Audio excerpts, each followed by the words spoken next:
Hey yo, what's up guys and girls, Rashiq here with another Minecraft video, more specifically Techloaded. Those birds sound really loud again, they're not. Anyway, it looks like we're going to be back on schedule this time. I'm actually getting an episode recorded on Saturday for once. Then of course, you know, got Australia's dodgy upload speeds. You know it takes me like over 6 hours to upload one episode, it's ridiculous. Anyway, like I promised, we're going to head into the nether. Someone left a comment saying that they think there's a dwarven spawner somewhere in this building. I'm assuming they were talking about this building, but I haven't seen anything, so I'm not sure. I might have to dig around it and see if I can find anything. But here we are in the nether. We got really lucky that I didn't walk straight off the edge last time, if you saw the end of last video. Just this massive drop right next to me into a pit of lava. I don't intend to stay here for very long. I mainly just came in to gather some glowstone so that I could continue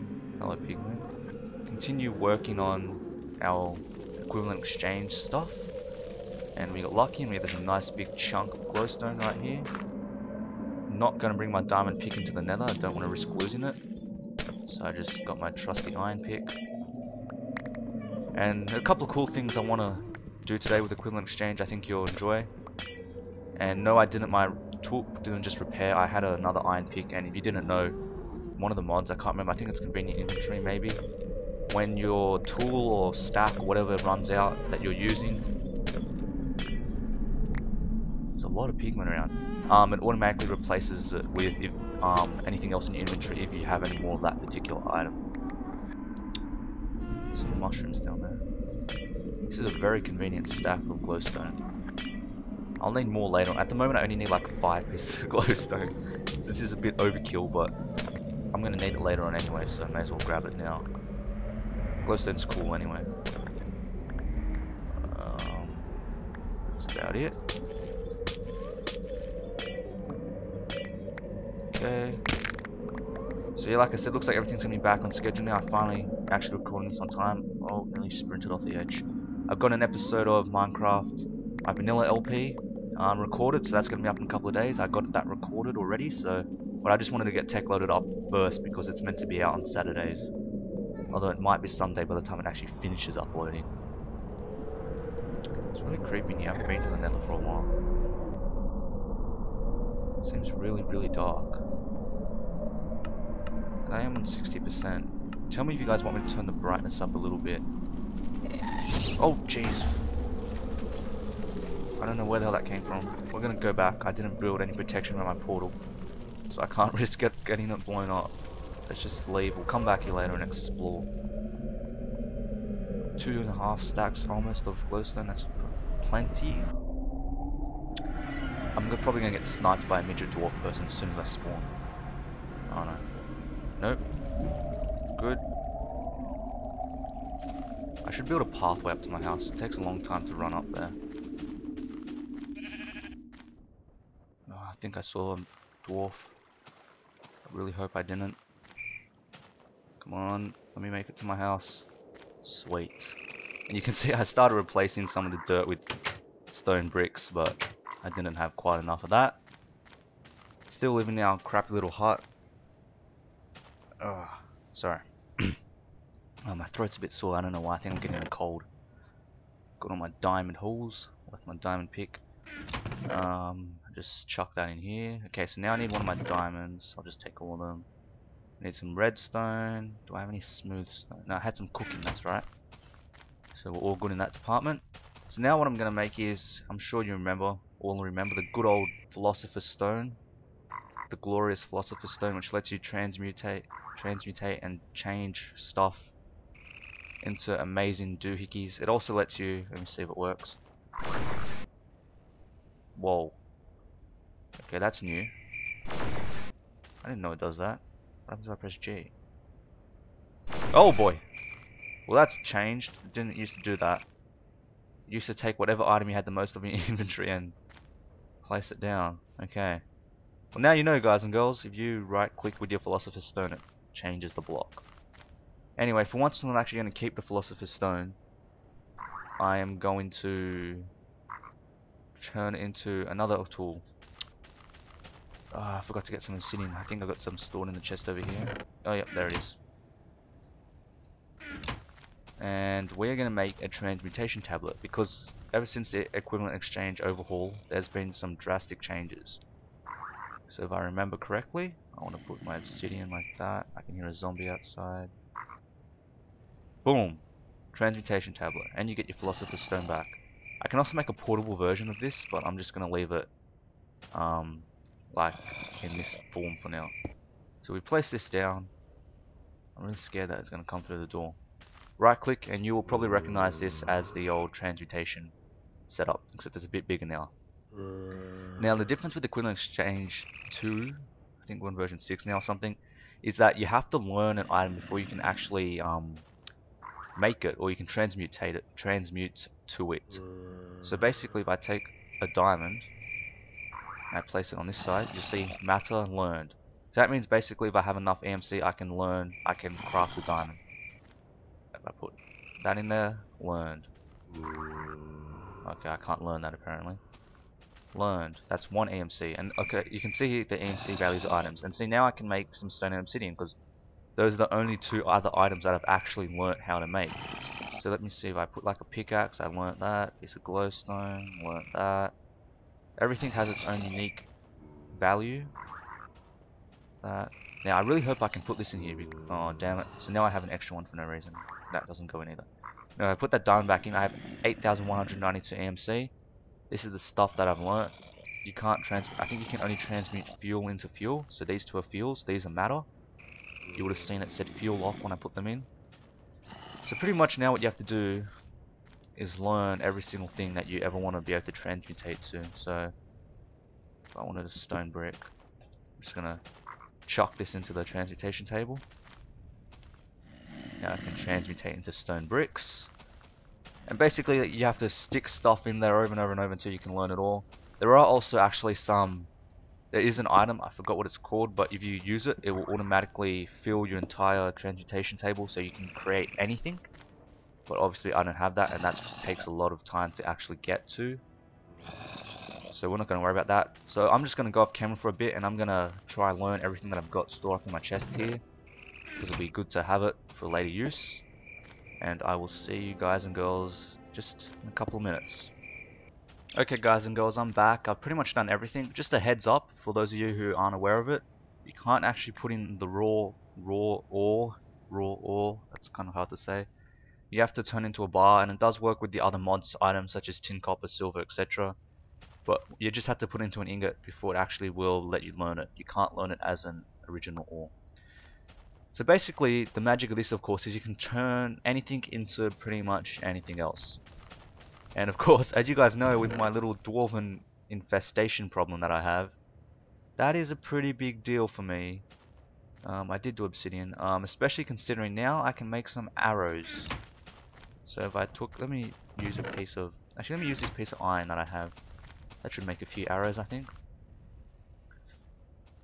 Okay, so an arrow has a value of 14, I think. So I'm just gonna collect some stuff. And it's kind of hard to work your way around. I guess there is better ways to do it. And I'm just retarded, maybe. It's just, yeah, I'm not sure. Does it make a difference where you put it? Okay, apparently it does make a difference. Maybe not, actually. Anyway, that's something I can work out later. It's not really important. But you can see, like, I can just make stuff as I please. Damn, okay, I have to work out how to get to arrows, because I need some more arrows. Deal with all those buggers out. Oh, jeez! There's one right out the front door. I probably need to put a block on the roof, but hopefully I'm fine. Okay, let's move on. Now what I want to do is build a talisman of repair, which is what I showed you last episode. I showed you it, but I didn't actually make it. Here we go, hit R. I need some covalence dust, string and paper, which I conveniently have. Stored in my chest somewhere. Some reeds, there we go, sugarcane, whatever. And I need my convalence dust, so that's that, and that. And it's time to equivalent exchange some stuff for the first time. Actually, I'm gonna make... I haven't actually made any paper yet, so I should probably learn that as well. It's always good to learn everything. And you can see it stores your AMC that you left. So I left when I was making those bones and that. I obviously left some AMC inside. Oh, arrows. Okay, so an arrow is worth 14.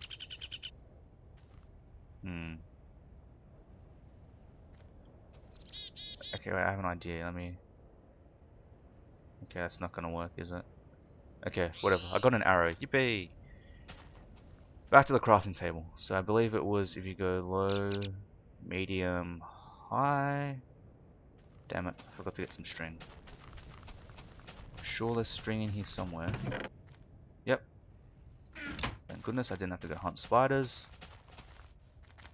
Oh, I shouldn't have put the crafting table on the opposite side of the room as a chest. That was a bit silly.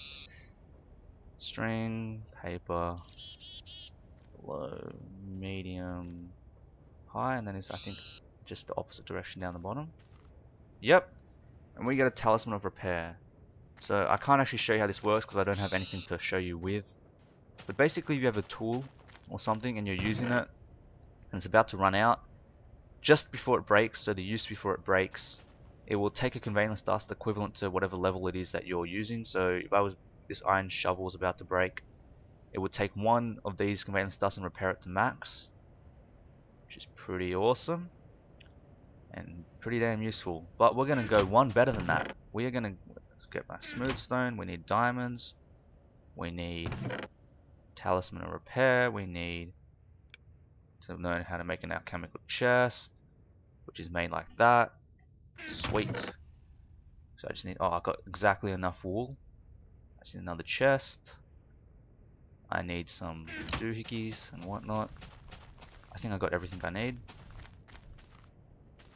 Except the iron ingots, of course. I always forget something. This episode's a little less hectic than the last few episodes, isn't it? Ah. Okay, so we're gonna make an alchemical chest. You guys have all seen this how done before. Cook up some iron. Actually, let's use our transmutation table. Damn it. Ah, I gotta get the hang of this. I don't know. I'm not very good at using it, obviously. Go, go, go. Go. Come on, come on. Come on. Sweet. Okay. Oh, far out. I didn't make a chest. So much crafting you have to do to actually get what you want these days. Okay, I believe I need a diamond in the middle.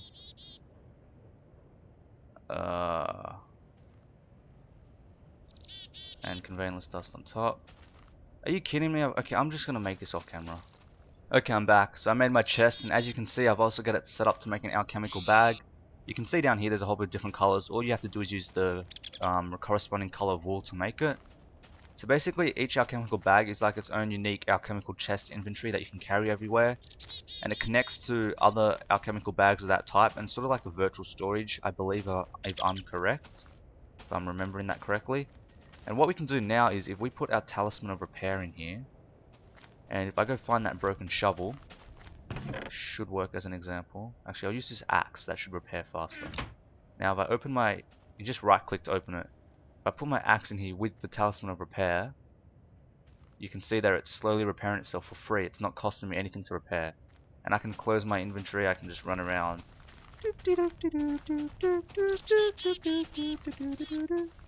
Boom, and it's repaired some more.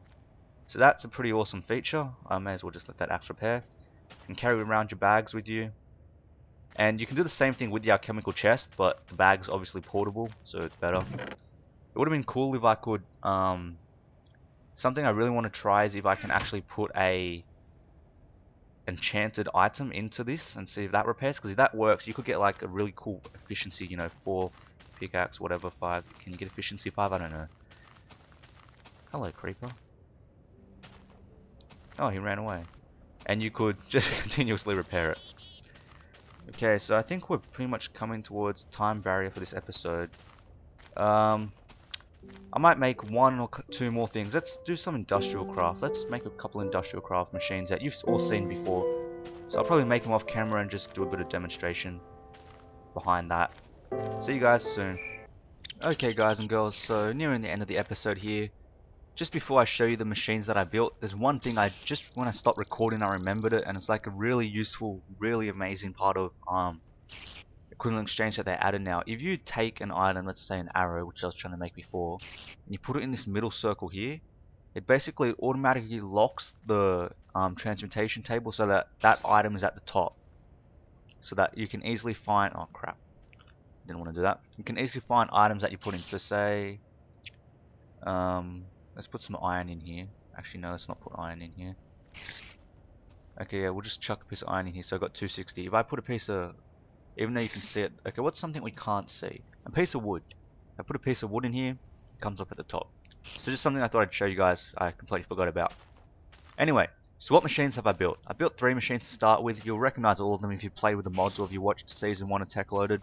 First one's a generator. Basically, it can give us power for our other items to run. There are many ways to get electricity in industrial craft. Generator is the most basic way, where you charge a battery and then you produce energy for everything else. So basically, as it burns a coal or whatever item you chuck in there, it will charge a battery. You can probably hear it running maybe. But we can use solar panels, geothermal generators, nuclear power. You might do one day to power all your machines and everything. But this is just an example. So next we have the macerator. So we're going to use our battery to power it. And some of you will recognize this. It's pretty noisy. Basically it takes an ore, crushes it some more, keeps crushing it. It can take a while. Sometimes it's definitely a good idea to get 2 macerators when you want to crush a lot of stuff. Nearly there. Boom, and you get 2 dust of that ore. Now the good thing about this is, when you take that dust, this is now an electric furnace, so basically it runs on electricity and it's a lot faster than a regular furnace.